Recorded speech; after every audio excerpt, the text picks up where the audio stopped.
मित्रांनो बघू शकता तुम्ही, आपलं हे मक्याचं शेत आहे आणि या मक्याच्या बाजूला आपलं जे आहे मंदिर ते तुम्हाला दिसतं, ते आहे काळूबाई मंदिर.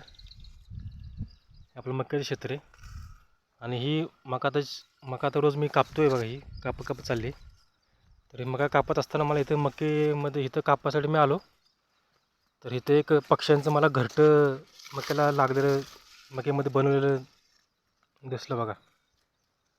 आणि या घरट्यामध्ये ना, या घरट्यामध्ये पक्षीची अंडी आहेत.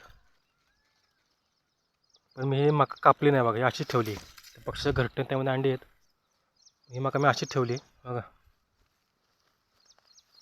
त्याच्या बाजूला मका कापली सगळं. ती मका जी आहे ती त्यावर पक्षीने घरटे गेले, ती आहे तशीच ठेवलेलं आहे. बघू शकता तुम्ही ह्याच्यामध्ये. ह्यामध्ये अंडी बरं कोणत्या पक्षीचं काय माहीत नाही आहे, त्यामध्ये अंडी आहेत.